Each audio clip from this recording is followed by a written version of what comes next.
To marry to a girl I hate in my class. हाँ, anime का नाम थोड़ा बड़ा है और आज के वीडियो में हम इसका एपिसोड नंबर 1 देखने वाले हैं। और सच बता रहा हूँ, ये एनिमे देखने में ना आपको काफी ज्यादा मजा आएगा। एक बार पहला एपिसोड वॉच करो और फिर ना पसंद आए तो आप लोग कमेंट सेक्शन में बताना। कहानी की शुरुआत में हमें एक लड़का दिखाया जाता है जो कि एक लड़की की तरफ देख रहा था और वो लड़की भी हमारे हीरो की तरफ देख रही थी। और तभी वो लड़की कॉलर पकड़ती है हमारे हीरो का और वो बताती है कि क्लास में ना किसी को भी पता नहीं चल जाना चाहिए हमारे बारे में, और अगर तुमने बता दिया तो मैं तुम्हारा अस्तित्व ही मिटा दूंगी। और इसके बाद लड़का अपने मन में सोचता है कि मेरी इस लड़की के साथ शादी हो गई है और मैं इस लड़की से ना सबसे ज्यादा नफरत करता हूँ इस पूरे स्कूल में। और इसके बाद ना हमें 4 दिन पहले का सीन दिखाया जाता है जहाँ पे लड़की जो होती है ना वो लड़के को काफी ज्यादा डांट रही होती है क्योंकि उसने नोटबुक में ना कुछ भी लिख दिया था और साथ ही उसने ब्लैक बोर्ड भी साफ नहीं किया था। इस तरीके से ना वो काफी ज्यादा बहाना बना के उसको डांट रही होती है। और लड़का भी बोलता है कि तुम्हारे पास इसके अलावा और कुछ काम नहीं है क्या? तुम अगर अपनी पढ़ाई में ज्यादा ध्यान दोगी ना तो थोड़ा अच्छी स्टूडेंट बन जाओगी। और लड़की बोलती है कि मैं ना बस तुम्हें सुधारने की कोशिश कर रही हूँ। और तभी ना वहाँ पे एक और लड़की की एंट्री होती है और अभी जो लड़की आई थी ना, इस लड़की का नाम ना हिमारी होता है और ये बोलती है कि तुम ना कुछ ज्यादा ही कर रही हो, तुम्हें ना सैतो को थोड़ा आराम भी करने देना चाहिए, नहीं तो वो वहीं पे रो जाएगा। और लड़के का नाम ना सैतो होता है और ये जो लड़की है ना जो इतनी देर से चिल्ला रही है, इसका नाम अकाने होता है। और अकाने बताती है कि सारी ना सैतो की गलती है, अगर वो अपना काम ढंग से करेगा ना तो मैं उस पर कभी भी नहीं चिल्लाऊंगी। और हिमारी बोलने लगती है कि लेकिन फिर भी तुम उसके ऊपर ना हर वक्त पे चिल्लाती रहती हो और आखिरकार तुम ऐसा क्यों करती हो? और इसके बाद ना अकाने खुद ही सोचने लगती है कि आखिरकार वो हमेशा सैतो के ऊपर क्यों चिल्लाती है।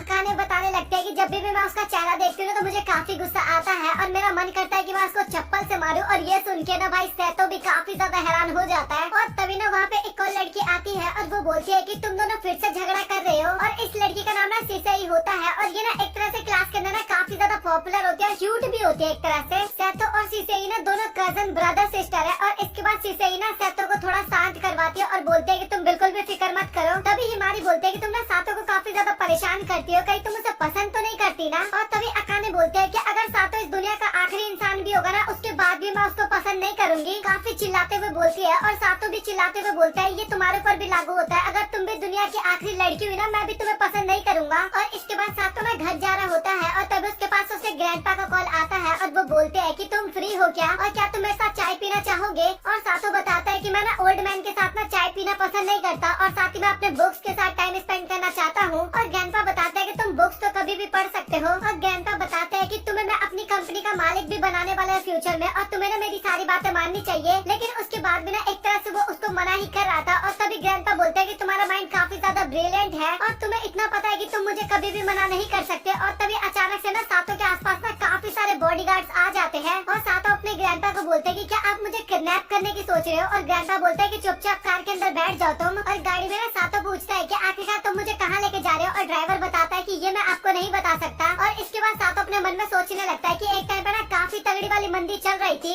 और उस टाइम पे ना एक व्यक्ति ने ना होजो ग्रुप कंपनी को ना काफी अच्छे तरीके से संभाला था और वो व्यक्ति और कोई नहीं मेरे ग्रैंडपा थे और उसके ग्रैंडपा का नाम टेनरियो होजो था। और इसके बाद में वो अपने दादा की ना काफी ज्यादा तारीफ करता है कि किस तरीके से उसके दादा काफी ज्यादा अमीर बने थे। कुल मिला के बात की जाए ना तो सातो की फैमिली ना काफी ज्यादा रिच है। और इसके बाद सातो ना एक जगह पे बैठ के बुक पढ़ रहा था और तभी वहाँ पे अकाने भी आ जाती है और वो काफी ज्यादा हैरान होते हैं सातो को देख के और बोलते हैं कि आखिरकार तुम यहाँ पे कर क्या रहे हो? और सातो बताता है कि मेरे ग्रैंडपा ने मुझे यहाँ पे बुलाया था। और अकाने भी बताते हैं कि मेरी भी ग्रैंडमा ने मुझे यहाँ पे बुलाया था और मैं अपनी ग्रैंडमा के साथ ना एक काफी अच्छा वाला लंच करने वाली थी, बट मैंने तुम्हारा शकल देख लिया और अब मेरा मूड काफी ज्यादा खराब हो गया। और इसके बाद अगेन वो दोनों वहाँ पे काफी ज्यादा बहस करने लगते हैं और तभी वहाँ पे ग्रैंडपा और ग्रैंडमा की एंट्री होती है और वो दोनों बोलते हैं कि मुझे आपसे मिलकर काफी ज्यादा अच्छा लगा और अभी घर में जाने की बारी आ चुकी है। और वो दोनों ही ना काफी ज्यादा हैरान होते हैं। और इसके बाद ना सभी लोग अंदर बैठ के ना ड्रिंक कर रहे थे और अकाने ना कुछ ज्यादा ही पी रही थी। इस कारण ना सातो उसका मजाक उड़ाने लगता है कि आखिरकार तुम कहाँ पे पेट में रखती हो सारी चीजें। और इस बात पे ना दोबारा उनके बीच में ना बहस होने लगती है कि तुम क्यों मुझे फालतू बोल रहे हो? और दोनों फिर काफी ज्यादा लड़ाई करने लगते हैं अगेन वहाँ पे। और ये देख के ना ग्रैंडमा और ग्रैंडपा भी काफी ज्यादा हंसते हैं और बोलते हैं कि तुम्हें देख के लगता है कि तुम दोनों काफी ज्यादा क्लोज हो। और ये सुन के ना वो दोनों वहाँ पे काफी ज्यादा चिढ़ जाते हैं। और इसके बाद तभी वो दोनों पूछते हैं कि आखिरकार आपने हमें यहाँ पे क्यों बुलाया? और वो दोनों बताते हैं कि तुम्हारी शादी के लिए। और लिटरली भाई ये सुनने के बाद वहाँ पे सातो और अकाने दोनों ही काफी ज्यादा घबरा जाते हैं और वो सोचते हैं कि अभी तो हम केवल हाई स्कूल में है और अभी से ही कैसे शादी कर ले हम। और ग्रैंडपा बताने लगते हैं कि हम दोनों बिना बचपन में काफी ज्यादा एक दूसरे से लड़ा करते थे और कभी भी एक दूसरे की शक्ल भी नहीं देखना चाहते थे, बट फिर भी हम एक दूसरे का केयर करते थे। और उसके बाद शायद तुम्हारी ग्रैंडमा के साथ मेरी शादी हो गई और अभी उन्हें मरे हुए ना 10 साल हो चुके हैं और अभी मेरा हस्बैंड का जॉब तो एकदम खत्म हो चुका है। और अकाने की भी ग्रैंडमा बोलती है कि तुम्हारे भी ग्रैंडपा के मरे हुए काफी टाइम हो गया है। और टेनरियो जो है वो मेरा काफी ज्यादा ध्यान रखते हैं और काफी शर्माते हुए बता रही थी। और ये सुनने के बाद ना लिटरली अकाने वहाँ पे काफी ज्यादा हैरान होती है और बोलते हैं कि ग्रैंडमा आप ये क्या बोल रहे हो। और इसके बाद ना दोनों ही काफी ज्यादा फोर्स करने लगते हैं, लेकिन उसके बाद भी अकाने मना करने लगती है और बोलती है कि अभी मैं स्कूल में पढ़ती हूँ और साथ ही मेरी एज ही क्या हुई है। और साथों भी ना पहली बार अकाने की बात पे एग्री कर रहा था और वो बता रहा था कि ये हमारा अधिकार है कि आप ना बिना हमारी परमिशन के ना हमारी शादी नहीं कर सकते। और वो ना अकाने का ही साथ दे रहा था। और ग्रैंडपा बोलता है कि मुझे पता था कि तुम इस तरीके की हरकतें करोगे। और तभी ना वहाँ पे एक डॉग को लेके आते हैं और वो बताते हैं कि अगर तुम मेरी बात नहीं मानोगे ना तो मैं इस डॉग को ना अपनी कंपनी का मालिक बना दूंगा, मतलब कि अपना उत्तराधिकारी बना दूंगा। और ये सुनने के बाद ना सातो वहाँ पे काफी ज्यादा हैरान हो जाता है और बोलता है कि आप ऐसा कैसे कर सकते हो। और ग्रैंडपा बोलते हैं कि मैं कुछ भी कर सकता हूँ क्योंकि मैं उस कंपनी का मालिक हूँ और अगर तुम मेरी बात नहीं मानोगे तो मैं इस डॉग को मालिक बना दूंगा अपने बाद। और इसके बाद ग्रैंडमा बिना अकाने को अपने पास बुलाती है और कान में ना कुछ बोलती है, वो हमें पता नहीं चलता कि क्या बोली है आखिरकार। और वो सुनने के बाद ना अकाने भी काफी ज्यादा घबरा जाती है। और इसके बाद ग्रैंडपा बोलता है कि तुम्हें सोच लेना है कि आखिरकार तुम्हें क्या करना है और तुम ना इन फालतू की बातों पे ना बिल्कुल भी ध्यान मत दो और जो मैंने ऑफर दिया उस ऑफर को एक्सेप्ट कर लो और तुम्हें यहाँ पे हाँ या फिर ना बोलना है। और इसके लिए मैं तुम्हें 3 दिन देता हूँ। और इसके बाद ग्रैंडपा और ग्रैंडमा वहाँ से चले जाते हैं और वो दोनों बात करने लगते हैं कि क्या तुम सच में शादी करने वाले हो। और उन दोनों को कुछ भी समझ में नहीं आता और सातो पूछता भी है कि आखिरकार तुम्हारी ग्रैंडमा ने तुम्हें क्या बताया था। और अकाने ना बताने से मना कर देती है और उनके बीच में ना फिर से वहाँ पे थोड़ी बहुत बहस भी होने लगती है। और इसके बाद अकाने अपने घर पे हमें दिखाई जाती है जहाँ पे ना वो सातो के बारे में ही सोच रही थी कि सातो ना कभी भी उस पर ज्यादा ध्यान नहीं देता और वो ना काफी ज्यादा परेशान भी हो रही थी। और इसके बाद अकाने ना हिमारी के साथ कॉल पे बात कर रही थी और उसको ना सारी चीजों के बारे में बता दिया था। और वो उसको बोल रही थी कि आखिरकार मैं कैसे एक ऐसे लड़के के साथ शादी कर सकती हूँ जिसको मैं बिल्कुल भी पसंद नहीं करती। और इसी तरीके से वो दोनों ना काफी ज्यादा बातें करते हैं। और तभी हिमारी बताती है कि मैं तुम्हें एक बात बताना चाहती हूँ। और तभी हिमारी बोलती है कि शायद तुम्हें नहीं पता बट मुझे ना एक बंदा काफी ज्यादा पसंद है और मैं ना उसके साथ शादी भी करना चाहती हूँ। और ये सुन के ना अकाने काफी ज्यादा हैरान हो जाती है और बोलती है कि तुमने तो मुझे इसके बारे में कभी भी नहीं बताया। और हिमारी बोलती है कि तुम्हें इन सब चीजों में इंटरेस्ट नहीं है ना, इस कारण मैं तुम्हें नहीं बताया। और तभी अकाने ना उस लड़के का नाम पूछती है और बोलती है कि क्या वो हमारी क्लास का ही है। और हिमारी बोलती है कि पहले ना तुम ये बताओ कि तुम्हारा कोई क्रश है क्या। और अकाने बोलती है कि मैं चाहती हूँ कि कोई मर जाए, इस कारण मेरी सारी प्रॉब्लम ही खत्म हो जाएगी और मुझे शादी भी नहीं करना पड़ेगा। और इसके बाद वो दोनों और भी काफी ज्यादा बातचीत करते हैं शादी के बारे में। और साथ ही तुम्हारी शादी हो जाएगी तो तुम्हें उस लड़के के साथ रहना पड़ेगा। और ये सारी बातें सुन के ना अकाने को भी काफी ज्यादा अजीब लगता है क्योंकि उसको ना अकेले रहना पड़ेगा फिर इसके बाद, मतलब कि लड़के के साथ। और ये सारी बातें सुन सुन के ना काफी ज्यादा रोने भी लगती है। और साथों बिना अकाने के बारे में सोच रहा था कि स्कूल में तो मुझे काफी ज्यादा परेशान करती है बट इसके बाद तो वो मुझे अब घर पे भी काफी ज्यादा परेशान करेगी। और इसके बाद शीशे ही बोलते हैं कि मुझे लगता है कि तुम काफी ज्यादा प्रॉब्लम में हो। और साथों बताता है कि ग्रैंडपा ने ना मुझे काफी बड़ी जिम्मेदारी दे दी है और अगर मैं उसको नहीं करता हूँ ना तो वो पूरी कंपनी का मालिक ना एक डॉग को बना देंगे। और मुझे समझ में नहीं आ रहा कि आखिरकार मुझे क्या करना चाहिए। और तभी शीशे ही बोलती है कि आखिरकार तुम्हें करना क्या है, तुम्हें फ्री लाइफ चाहिए या फिर वो कंपनी चाहिए। और साथों बताता है कि वैसे देखा जाए तो मुझे दोनों ही चाहिए एक तरह से। और इसके बाद वो बताने लगते हैं कि एक इंसान ना कभी भी स्वतंत्र नहीं होता क्योंकि जब वो पैदा होता है ना तो काफी सारे नियमों के बीच में घिरा रहता है और उन नियमों को ना हम कभी भी पीछे नहीं छोड़ सकते और हमें ना उनको प्रयोग में लाना चाहिए। और तभी साथों बोलता है तो क्या फिर मुझे कंपनी को छोड़ देना चाहिए या उसको लेना चाहिए। और तभी शीशे ही बोलते हैं कि अगर आप कंपनी को ना लो और इसके बाद आप गरीब भी हो जाओगे और चाहे आप कुछ भी काम कर रहे हो ना उस टाइम पे कूड़ा ही क्यों ना उठा रहे हो, मैं आपके साथ रहूंगी उस टाइम पे। और ये सुन के साथों बोलता है कि तुम्हें ना मुझे छोड़ देना चाहिए वैसे तो।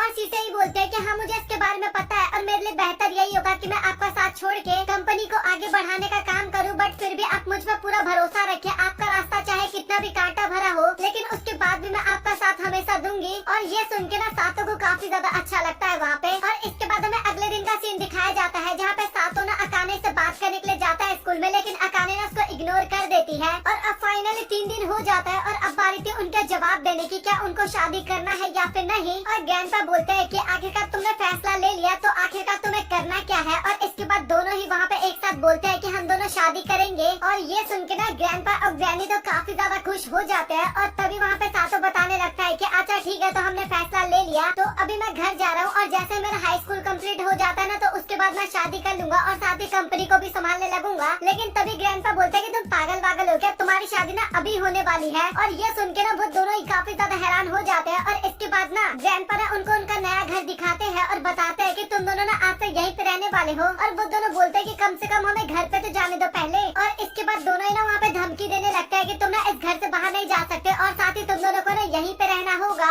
और इसके बाद ग्रैंडपा और ग्रैनी ना उन दोनों को वहाँ पे छोड़ के चले जाते हैं। और अकाने तो वहाँ पे बोलते हैं कि प्लीज आप मुझे अकेला मत छोड़ो। और वो तो एक तरह से वहाँ पे टूट जाते हैं, मतलब उसको काफी ज्यादा बुरा लगता है। और इसके बाद फाइनली दोनों को मजबूरन घर के अंदर जाना पड़ता है। और घर के अंदर आने के बाद ना सातों ना दरवाजे को लॉक लगा देता है। और तभी अकाने काफी घबराते हुए बोलते हैं कि तुमने दरवाजे को लॉक क्यों किया। और सातों बोलता है कि ये तो एकदम नॉर्मल है ना, दरवाजे को तो सभी लॉक करते हैं। और ये बात पे ना अकाने वहाँ पे काफी ज्यादा गुस्सा होने लगती है सातों के ऊपर। और सातों भी काफी ज्यादा चिल्लाते हुए बोलते हैं कि तुम पागल हो क्या, दरवाजे को कैसे खुला छोड़ सकते हैं हम। और इसके बाद उनका सामान भी वहाँ पे आ जाता है, मतलब कि जो उनका रहने का सामान था। और साथ ही अकाने को ना वो घर काफी ज्यादा अच्छा लगता है और पूरा घर भी वो लोग घूमते हैं। और तभी अकाने ना काफी ज्यादा घबरा जाते हैं क्योंकि उसको पता लगता है कि वहाँ पे ना केवल एक ही बेड है और उन दोनों को ना एक ही बेड के ऊपर सोना था। और ये बात सुनने के बाद ना सातों भी वहाँ पे काफी ज्यादा हैरान हो जाता है। और वो ना अपने ग्रैंडपा को कॉल लगाता है और ग्रैंडपा बताता है कि तुम दोनों एक कपल हो तो आपसे एक ही बेड पे तो सोओगे ना। और तुम में से कोई भी शाना बनने की कोशिश मत करना क्योंकि कोई भी ना तो फर्श पे सोएगा और ना ही सोफे पे सोएगा, तुम दोनों को बेड के ऊपर सोना होगा। और उन दोनों को ना गुड लक बोल के फोन काट देते हैं। और ये सुनने के बाद ना दोनों काफी ज्यादा हैरान हो जाते हैं। और तभी अकाने ना काफी घबराते हुए बोलते हैं कि क्या तुम मेरे साथ वो सब कुछ भी करने वाले हो। और सातों को ना वहाँ पे कुछ भी समझ में नहीं आता। और इसके बाद अकाने ना काफी ज्यादा चिल्लाने लगती है और बोलती है कि मैं ना तुम्हारे को अपने पास बिल्कुल भी नहीं आने दूंगी। और सातों को ना इसके बाद समझ में आ जाता है कि अकाने क्या बोलना चाहती है। और इसके बाद ना दोनों के बीच में वहाँ पे अगेन काफी ज्यादा लड़ाई झगड़ा होने लगता है। और अकाने बोलने लगते हैं कि मुझे पता है कि तुम लड़कों के दिमाग में ना केवल वही सब चीजें चलती रहती है। और काफी ज्यादा उसको धमकी देते हैं कि तुम ना मुझे टच करने की भी कोशिश मत करना। काफी गुस्से में होती है एक तरह से बताओ तो।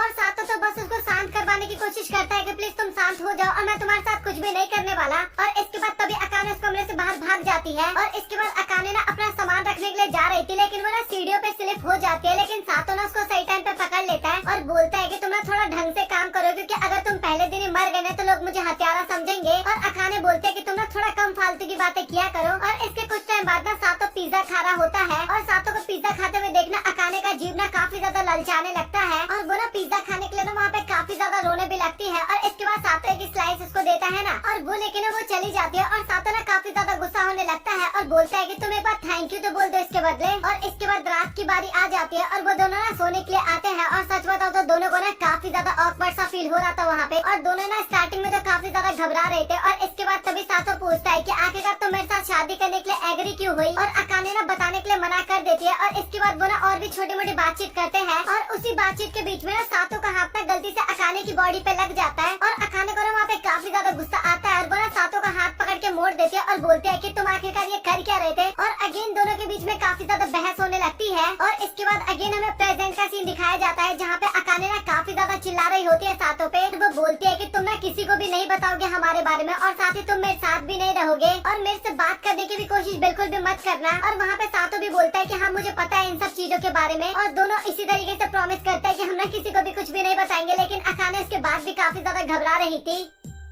और इसी